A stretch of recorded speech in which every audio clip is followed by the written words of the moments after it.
Friday night and the lights are low. Looking out for a place to go. Hello, and welcome to Cats on Demand. It is me, it is I, Cassidy the doll, and I'm here to let you have it.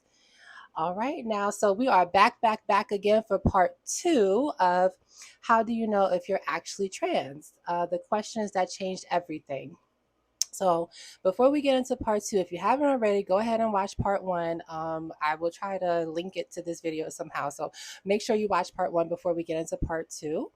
And part one, where I discuss how I knew I was really trans. And in this part, I'm going to be discussing how I finally decided to transition. So in this series, I'm asking the question, how do you know if you're actually trans? And I'm answering it with providing my experiences to hopefully help anybody out there who is wondering if they're really trans or not, and help them gain some insight and understanding into answering that question for themselves.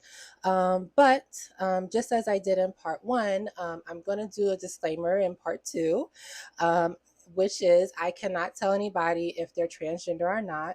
No one on YouTube can. But I can tell you how I came to the realization that I am really transgender. And if you haven't picked up by now, I'm a trans woman. And the reason why I'm so dressed up is I'm going out to a disco night later on. Ooh, ooh. Okay, anyways. So let's get into part two, how I finally decided to transition. The first topic we're going to discuss in part two is fantasy versus identity. As I mentioned earlier, as I mentioned earlier in part one, before I transitioned, I fantasized about being the opposite gender predominantly most of my life, starting from childhood. However, there became a point where the fantasy of being a woman became a reality. And I realized that I was actually indeed trans. Throughout my childhood, I spent the summers at my grandparents' house, and they had a neighbor who was a trans woman. Her name was Jasmine. Shout out to Jasmine from Patterson. If you're watching, hey girl, hey. And I was just captivated by her beauty, her courage, her power. And I will often see her walking by on the block, up the block to her house as I sat on my grandparents' porch. So Jasmine was the first trans woman I've ever seen. But I didn't have the language or the knowledge at the time. This is, the 90s, early 2000s, to know that she was trans. But I could tell that she was somebody who was assigned male at birth, who was presenting themselves as a woman. In other words, she was a little clocky. No shade to her. Clocky but gorgeous, but just not passable. Um, and that's okay. Some girls are passable, some girls are not. And it's the unpassable girls like Jasmine who really help build visibility. So we need passable girls, we need unpassable girls. Everyone is definitely valid in their gender identity, passable or not. So please don't eat me up in the comments, you guys. I'm just trying to be honest. Anyways, I remember seeing Jasmine walking by, just being her beautiful self. And I began wondering if I could be like her. That is, someone who was born male who is now living as a woman. And this is why visibility is so important, right? Now, my male cousins would make fun of Jasmine and dead name her and misgender her, call her a drag queen and other slurs. So even though I wondered if I could grow up to be like her, I was frightened at the same time of being like her because I saw how poorly she was treated by other people. So I put that thought out of my mind. Then in my late teens, early 20s, I saw the first season of RuPaul's Drag Race, and something clicked. And I figured I could be like the contestants on the show. That is a man that dresses up like a woman sometimes, which is known as cross dressing. Um, so I started getting into the New York City gay club scene, doing drag and performing in drag. And doing drag definitely helped me explore my gender identity.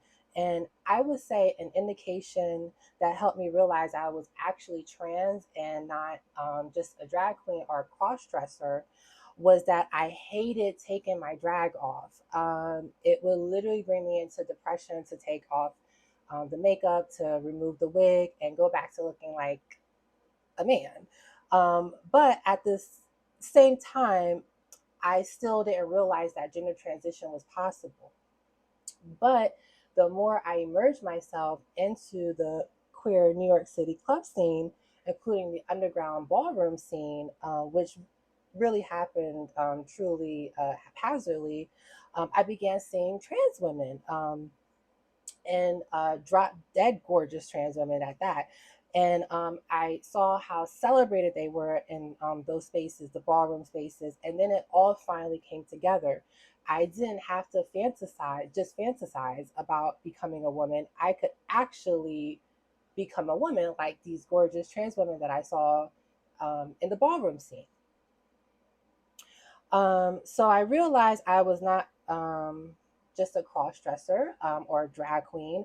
I was definitely transgender, and I knew I wanted to transition. So I decided to start my transition with a social transition, like most transgender individuals.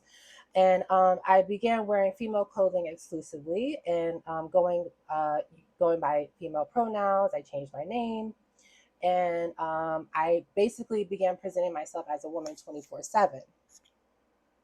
Then, of course, after I did social transition for, I would say maybe like a good 6 months, um, I began medical transition, which brought me gender euphoria definitely when I started to see myself become feminized by the hormones. And of course, eventually I had top surgery. I had some body work done that I'm not going to get into right now. But all of these things brought me great joy as my outsides began matching my insides. And something big that I haven't mentioned yet is that when um, I started medical transition and my body started to become more feminized, I felt a huge sense of relief that I was finally a woman and I didn't have to fight the thoughts or feelings anymore about wanting to be a woman. I could just be a woman and be my true self.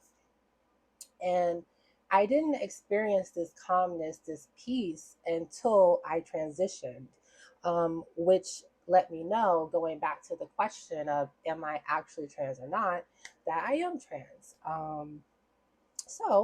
Was I scared to transition? And does being scared mean I'm actually not trans? Some people who are on their journey of gender identity who are questioning if they're trans or not may feel scared to do gender transition. And they think, well, because I'm scared, maybe I'm not really trans. But I'm here to tell you that's not always the case. Actually, it's not the case for most people. Of course, many people who are questioning if they are trans, if they are actually trans, may feel doubtful because they have fears about transitioning, but this can actually be an indication that you are trans. Many people who are genuinely trans have experienced this phenomenon of self doubt, and the reasoning behind it is incredibly complex. For me, all of my life, I was told I was not a girl, I would never be a girl, and then I was bullied and ostracized for being feminine, not only by children, as I mentioned in part one, but also by adults and adult family members, which was nothing short of traumatizing. So now imagine all your life you're being bullied, you're being chastised for wanting to be the opposite gender. Isn't it only logical that you would be hesitant and fearful to transition to the opposite gender? Of course it is, because you have great trauma and fear associated with your gender identity. So, many trans people, me included, experience tremendous fear and self doubt before transitioning. This doesn't mean that we're not actually trans. It means we have been traumatized and conditioned to be fearful of being our true gender.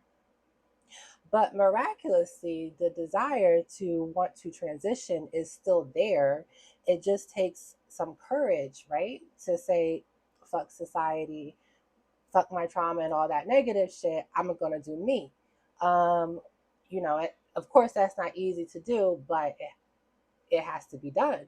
Um, if you truly are transgender and you want to transition, this is why I say trans people are incredibly brave.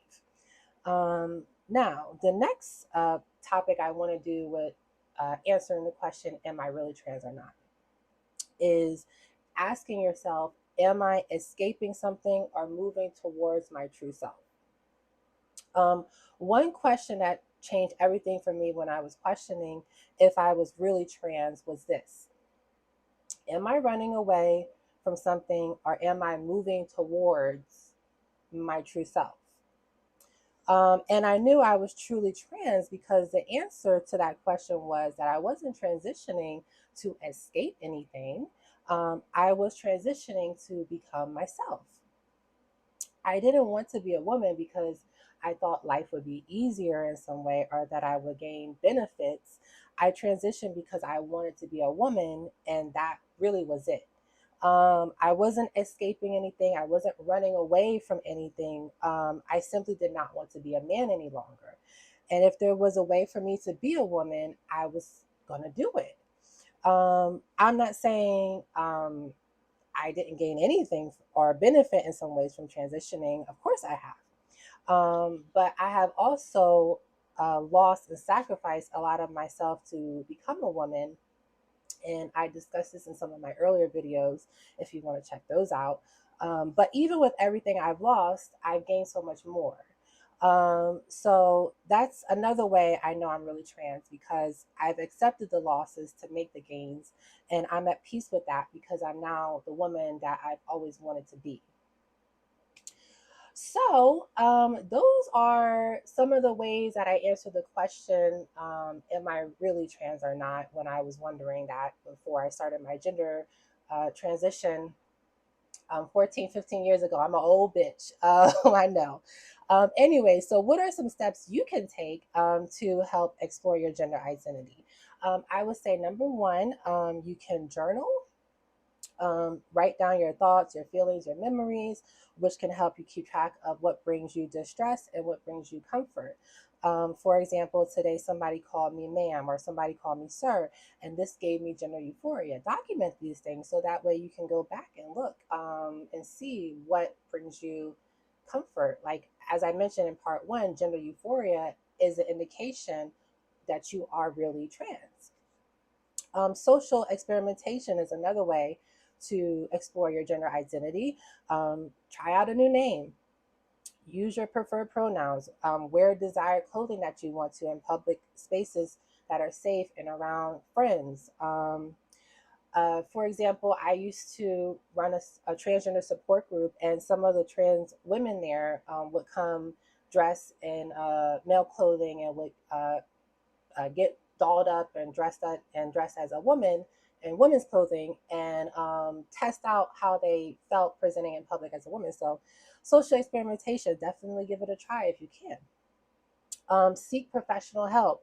I recommend to everyone who is struggling with their gender identity and trying to figure out if they're trans or not, to seek professional help with therapy with somebody who specializes in gender dysphoria to help you navigate these feelings you're having. Find community, find your tribe, be around other queer or trans folk, or queer and trans folk, to have honest conversations to help you gain insight into their experiences. I believe being around other trans folk is so important for those questioning if they're trans, because it helps provide not only community and support, but when you see yourself in others, like how I saw myself in Jasmine, for example, it helps you to realize who you really are. Again, visibility is so important. So those are some things that I think can help you in navigating your gender identity journey. Some things that I don't think will help you navigate your gender identity journey is doing internet and my trans test. Just don't do it. Comparing yourself to others, feeling pressure to prove you're trans, putting a timeline on your transition. Um, Definitely, these are things that are not going to help you figure out if you're trans or not. Um, and speaking of putting a timeline of transition, I just want to say it's never too late to transition. You can transition and be yourself at any age. There is no time limit on being your true self.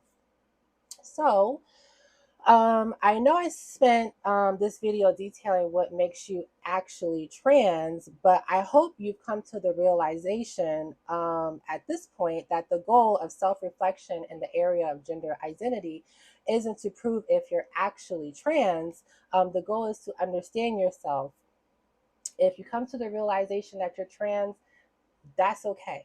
And if you come to the realization that you're not trans, that's also okay. The goal is to find the answer that's right for you. Um, it's also okay to take your time. Again, there is no time limit on transition, but take your time. Try take your time as much as you can to figure out, um, because taking your time to understand yourself is never a waste of time. All right. So that's it for this video, guys and gals, and everyone who doesn't fit into the gender binary. So don't forget to subscribe, like, share, comment, and all that good shit. And if you are not following me on IG, please follow me on IG, Cats on Demand. And if you want to learn more about my gender identity and my journey with gender identity, buy my memoir, Brave Story of a Trans Woman, available on Amazon and Barnes and Noble. Um, and it's a really good read, guys. That's it for this video. And until next time, as always, stay brave. All right, guys.